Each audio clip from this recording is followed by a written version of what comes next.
वास्तविकता पर आधारित सच्ची कहानियों के लिए हमारे चैनल को सब्सक्राइब करें और नए वीडियो की सूचना पाने के लिए घंटी आइकन दबाएं। तो चलिए दोस्तों, कहानी शुरू करते हैं। विक्रमगढ़ राज्य की हवा में आज भी वही पुरानी कहानियां तैर रही थीं। एक श्रापित राजकुमारी, एक खोया हुआ खजाना और एक अमर प्रेम की गाथा। लेकिन असलियत कहानियों से कहीं ज्यादा डरावनी थी। राजकुमारी अदिति महल की सबसे ऊंची मीनार पर खड़ी थी। उसकी नीली साड़ी हवा में लहरा रही थी। नीचे राज्य के लोगों की भीड़ जुटी थी। आज उसकी सगाई का ऐलान होना था, पर उसकी आंखों में उदासी थी। वह जानती थी कि यह सब एक दिखावा था। उसके पिता महाराजा रुद्रसेन ने उसे समझाया था, अदिति, तुम्हारी शादी सिर्फ एक राजनीतिक समझौता है। यह राज्य को बचाने के लिए जरूरी है। वहीं नीचे गांव के एक छोटे से घर में वीर अपने पिता के पुराने कवच को साफ कर रहा था।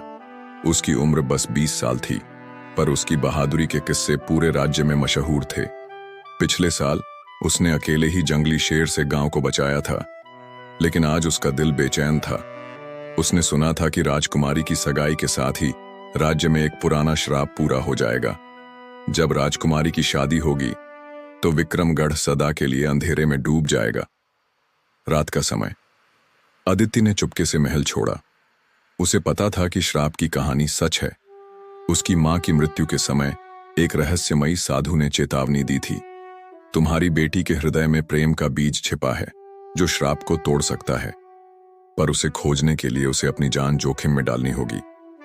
अदिति ने जंगल के रास्ते पकड़ा, जहां एक प्राचीन मंदिर के खंडहर थे। वहीं वीर भी उसी मंदिर की ओर बढ़ रहा था। उसके पिता ने मरते वक्त एक रहस्य बताया था। मंदिर की दीवारों में छिपा है वह मंत्र जो श्राप तोड़ सकता है, पर उसे पढ़ने वाला खुद को बलिदान करने को तैयार रहे। मुलाकात। जंगल में घना कोहरा छाया था। अदिति ने अचानक पैरों के शोर सुने। वह छिप गई। वीर एक पेड़ के पीछे से निकला। उसके हाथ में एक पुरानी तलवार थी। कौन हो तुम? उसकी आवाज दहला देने वाली थी। अदिति ने साहस जुटाया, मैं महल की नौकरानी हूं। तुम्हें यहां क्या चाहिए? वीर ने उसकी ओर देखा। उसकी आंखों में झलकती निडरता और सुनहरे बालों में उलझी हवा। वह समझ गया कि यह कोई साधारण लड़की नहीं। तुम झूठ बोल रही हो। तुम्हारे हाथ में राजकुमारी वाली चूड़ियां हैं। तभी जमीन कांपी। खंडहरों के बीच से काली छायाएं उभरने लगीं। श्रापित आत्माएं जो विक्रमगढ़ के पतन के बाद से यहां भटक रही थीं। वीर ने अदिति को खींचकर पीछे किया। भागो, ये छाया भेड़िए हैं। इनका सामना करना मुश्किल है। पहली लड़ाई। वीर ने तलवार से एक भेड़िए पर वार किया, पर वह हवा में घुल गया। अदिति ने अपने गले से एक लॉकेट निकाला, उसकी मां का अंतिम उपहार। लॉकेट में जरा नीलम जगमगाया और छायाएं पीछे हट गईं। यह जादू है। वीर हैरान था। मेरी मां ने कहा था कि यह लॉकेट मुझे बचाएगा, अदिति ने सिसकते हुए कहा, पर मुझे नहीं पता था कि यह सच है। वीर ने उसकी ओर देखा। तुम्हें महल वापस जाना चाहिए। यह जगह खतरनाक है। नहीं, अदिति ने जोर दिया, मुझे इस श्राप को तोड़ना है। मैं अपने राज्य को बर्बाद नहीं होने दूंगी। तभी दूर से एक गहरी हंसी गूंजी। बहुत साहसी हो तुम दोनों। एक धुंधली आकृति उभरी, वही साधु जिसने अदिति की मां को चेतावनी दी थी। पर श्राप को तोड़ने के लिए तुम्हें चिरंतन प्रकाश का क्रिस्टल ढूंढना होगा जो खंडहरों के नीचे दफन है, और उसके लिए तुम्हें अपने दिल की आवाज सुननी होगी। साधु ने एक नक्शा दिया जिस पर अजीब चिन्ह बने थे। यह क्रिस्टल तुम्हारे प्रेम की परीक्षा लेगा। अगर तुम सच्चे हो तो राज्य बच जाएगा, नहीं तो। उसकी आवाज डरावनी हो गई। तुम दोनों की आत्माएं भी इन्हीं छायाओं का हिस्सा बन जाएंगी। वीर और अदिति ने एक दूसरे की ओर देखा। उनके बीच एक अनकहा तार जुड़ चुका था। चलो, वीर ने कहा, हमें इस नक्शे का पता लगाना होगा। अगले पड़ाव की ओर जंगल के गहरे हिस्से में एक गुफा का मुंह था, जहां से ठंडी हवा बह रही थी। नक्शे के अनुसार क्रिस्टल यहीं था, पर गुफा के बाहर खड़ी एक मूर्ति पर लिखा था, जो प्रेम की बलि चढ़ाएगा वही प्रकाश पाएगा। अदिति ने वीर का हाथ थाम लिया। मुझे डर लग रहा है। दोनों भागे और द्वार उनके पीछे बंद हो गया। नागराज की गुस्साई आवाजें दीवारों के पीछे धीमी होती गईं। हॉल के बीच में एक चट्टान पर चिरंतन प्रकाश का क्रिस्टल चमक रहा था, पर उसके चारों ओर 3 मूर्तियां खड़ी थीं, एक स्त्री, एक योद्धा और एक राक्षस। हर मूर्ति के हाथ में एक अलग चिन्ह था, दिल, तलवार और अंगूठी। यह क्या मतलब है? अदिति ने क्रिस्टल की ओर बढ़ते हुए पूछा। तभी मूर्तियों के मुंह से आवाजें निकलीं। स्त्री बोली, प्रेम वह है जो बलिदान मांगता है। योद्धा गरजा, सच्चाई वह है जो लहू से सींची जाती है। राक्षस हंसा, राज वह है जो झूठ से बुना जाता है। क्रिस्टल के नीचे एक शिलालेख था, जो सच्चाई चुनेगा वही प्रकाश पाएगा। वीर ने तलवार निकाली। यह कोई पहेली है, हमें इन तीनों में से सही चिन्ह चुनना होगा। गलती की कीमत हमारी जान होगी। अदिति ने मूर्तियों को गौर से देखा। मेरी मां ने एक बार कहा था, राजनीति में दिल नहीं, दिमाग चलता है, पर यहां शायद दिल ही जवाब है। उसने स्त्री की मूर्ति के हाथ में रखे दिल को छूने के लिए आगे बढ़ी। रुक जाओ, वीर ने उसे रोका। क्या पता यह जाल हो? साधु ने कहा था कि यह हमारे प्रेम की परीक्षा लेगा। शायद सच्चाई तलवार में है। तभी राक्षस की मूर्ति की आंखें लाल हो गईं। समय खत्म। उसकी आवाज गूंजी, मूर्तियां हिलने लगीं और हॉल की दीवारें सिकुड़ने लगीं। तेजी से फैसला करो, अदिति चिल्लाई। वीर ने अदिति की ओर देखा। मुझे विश्वास है तुम पर। अदिति ने दिल वाले चिन्ह को दबाया। गुफा की दीवार पर जमा धूल झरने लगी और पत्थर का द्वार धीरे धीरे खुल गया। नागराज की गर्जना बंद हो गई, मानो उस पर कोई जादू चल गया हो। अदिति और वीर ने अपनी आंखें खोलीं। सामने एक चमकदार मार्ग था, जो अंधेरे में डूबे एक हॉल की ओर ले जाता था। चलो, हमारे पास समय नहीं है। वीर ने अदिति का हाथ थामा। दोनों भागे और द्वार उनके पीछे बंद हो गया। नागराज की गुस्साई आवाजें दीवारों के पीछे धीमी होती गईं। हॉल के बीच में एक चट्टान पर चिरंतन प्रकाश का क्रिस्टल चमक रहा था, पर उसके चारों ओर 3 मूर्तियां खड़ी थीं, एक स्त्री, एक योद्धा और एक राक्षस। हर मूर्ति के हाथ में एक अलग चिन्ह था, दिल, तलवार और अंगूठी। यह क्या मतलब है? अदिति चिल्लाई। वीर ने अदिति की ओर देखा। मुझे विश्वास है तुम पर। अदिति ने दिल वाले चिन्ह को दबाया। एक चिंगारी सी उड़ी। स्त्री की मूर्ति मुस्कुराई और क्रिस्टल की चमक तेज हो गई। पर अचानक राक्षस की मूर्ति टूटकर गिरी और उसके भीतर से काली लपटें निकलने लगीं। एक आवाज गूंजी, तुमने सही चुना, पर अब इसकी कीमत चुकाओ। हॉल की छत से लोहे की जंजीरें नीचे गिरीं और अदिति के पैरों को जकड़ लिया। वीर, मुझे छुड़ाओ। वीर ने तलवार से जंजीर पर वार किया, पर वह टूटी नहीं। क्रिस्टल अब हवा में तैरने लगा और उससे एक प्रकाश पुंज निकलकर अदिति के सीने में समा गया।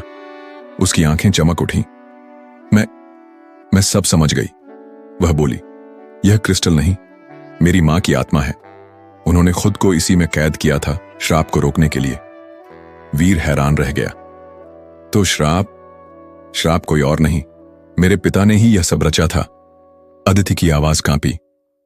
उन्होंने मेरी मां को मारकर उनकी आत्मा को यहां बंद किया, ताकि राज्य की सत्ता उनके हाथ में रहे। मेरी शादी भी इसीलिए करवा रहे हैं, ताकि श्राप का झूठा डर। तभी हॉल की दीवार फटी और महाराजा रुद्रसेन अपने सैनिकों के साथ अंदर घुस आए। उनकी आंखों में पागलपन था। बहुत हो गया, तुमने मेरा राज उजागर कर दिया। अब तुम दोनों को मरना होगा। रुद्रसेन के हाथ में एक काला क्रिस्टल था, छायाओं का स्रोत। उसने उसे जमीन पर पटका और खंडहर की हर छाया से राक्षसी आकृतियां निकलने लगीं। वीर ने अदिति को अपने पीछे खींच लिया। तुम क्रिस्टल को सुरक्षित ले जाओ, मैं इन्हें रोकता हूं। नहीं, मैं तुम्हारे बिना नहीं जाऊंगी। अदिति ने लॉकेट को पकड़कर उसकी रोशनी से एक दीवार खड़ी की। राक्षस आगे नहीं बढ़ पा रहे थे। रुद्रसेन हंसा। बेवकूफ बच्चे, तुम्हारा प्रेम इस लॉकेट की रोशनी से ज्यादा देर नहीं टिकेगा। उसने काला क्रिस्टल उछाला और अदिति का लॉकेट चटकने लगा। वीर ने देखा, क्रिस्टल के पास जाने का एक ही रास्ता था। उसने अदिति से कहा, मुझे विश्वास दिलाओ कि तुम मुझसे प्यार करती हो। क्या? अदिति की सांसें तेज हो गईं। हाँ, वीर, मैं तुमसे प्यार करती हूं। वीर मुस्कुराया। तो फिर यही सच्चाई हमें बचाएगी। उसने छलांग लगाई और काले क्रिस्टल की ओर भागा। रुद्रसेन के सैनिकों ने उसे घेर लिया, पर वीर की तलवार बिजली की तरह चली। वीर ने काले क्रिस्टल को अपनी तलवार से तोड़ने की कोशिश की, पर वह अटूट था। तभी आदित्य की मां की आवाज गूंजी, उसे तोड़ने के लिए तुम्हें अपने प्रेम की बलि देनी होगी। वीर ने पीछे मुड़कर आदित्य को देखा। वह समझ गया, तो यही सच्चाई है। उसने तलवार उठाई और अपनी हथेली पर वार करके खून निकाला। खून की बूंदें काले क्रिस्टल पर गिरीं और वह चटकने लगा। नहीं! रुद्रसेन चीखा।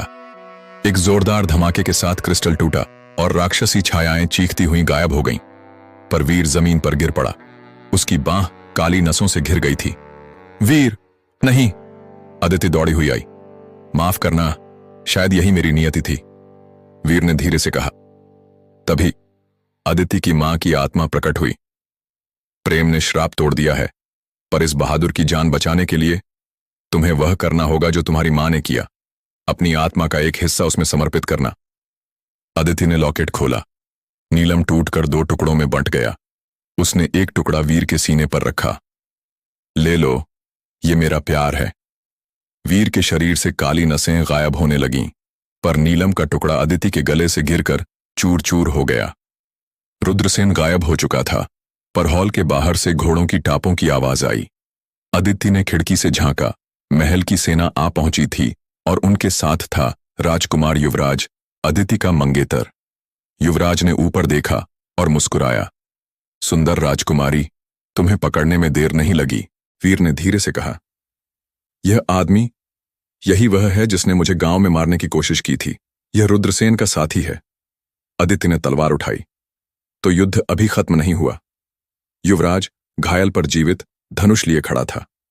मैंने कहा था ना, तुम जीत नहीं सकते, आदित्य चीखी। वीर!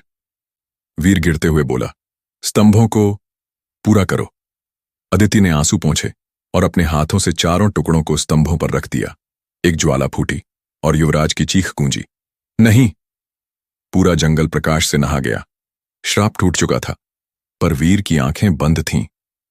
प्रकाश की चकाचौंध के बीच आदित्य ने वीर को अपनी बाहों में समेट लिया। उसके कंधे से लगा तीर धीरे धीरे राख में बदल गया, मानो श्राप के टूटते ही हर अंधेरी शक्ति नष्ट हो रही हो। पर वीर की सांसें अभी भी धीमी थीं। आदित्य ने अपने लॉकेट के बचे हुए टुकड़े को उसकी हथेली में रखा। मेरी जान, लौट कर आओ, उसकी आवाज कांपी। तभी चारों स्तंभों से निकली रोशनी वीर के शरीर में समा गई। उसकी पलकें फड़फड़ाईं और आंखें खुलीं। अदिति, तुम सुरक्षित हो? उसने धीरे से पूछा। अदिति ने उसे गले लगा लिया। हां, और अब हम सबसे सुरक्षित हैं। पीछे युवराज जमीन पर लुढ़क रहा था। उसका शरीर काली नसों से भर गया, क्योंकि श्राप के टूटने से उसकी चोरी की शक्तियां उसे ही खा रही थीं। यह नहीं हो सकता, मैं राजा बनने वाला था, वह चीखा। पर अगले ही पल उसका शरीर राख के ढेर में बदल गया। दूर महल में बंद रुद्रसेन के कक्ष में अचानक आग लग गई। श्राप के टूटने से उसका झूठा सिंहासन भी ध्वस्त हो गया। मुझे माफ कर दो। उसकी चीखें दीवारों में दफन हो गईं। अगले सप्ताह पूरा राज्य खुशियों में डूबा था। आदित्य और वीर को महल लौटते देख लोगों ने फूल बरसाए। अर्शी ने सत्य घोषित किया, राजकुमारी अदिति और वीर ने हमें अंधेरे से मुक्त किया है। अब यह राज्य प्रेम और न्याय से शासित होगा। अदिति ने वीर का हाथ थामकर घोषणा की, मैं सिंहासन पर तभी बैठूंगी जब वीर मेरे साथ होगा। हमने यह लड़ाई एक साथ लड़ी है और अब यह राज्य हम दोनों का होगा। जनता ने खुशहाली गीत गाए। संध्या के समय अदिति और वीर उसी मंदिर के खंडहर में खड़े थे जहां सब कुछ शुरू हुआ था। तुम्हें पता है, वीर ने मुस्कुराते हुए कहा, उस साधु ने सच कहा था, प्रेम ही सबसे बड़ा जादू है। अदिति ने उसकी ओर देखा। नहीं, सबसे बड़ा जादू तो यह है कि तुम मेरे साथ हो। दोनों के बीच चुपचाप एक चुंबन हुआ और मंदिर की खंडित दीवारें भी मानो फिर से जीवित हो उठीं। विक्रमगढ़ की कहानियां अब नए सिरे से लिखी जाने लगीं, एक राजकुमारी और एक बहादुर लड़के की, जिन्होंने अंधेरे को प्रकाश से, घृणा को प्रेम से और झूठ को सच्चाई से हराया। और जब भी कोई पूछता कि सच्चा प्रेम क्या होता है, ज़रेनिया, लोग बस इतना कहते, अदिति और वीर की गाथा पढ़ लो।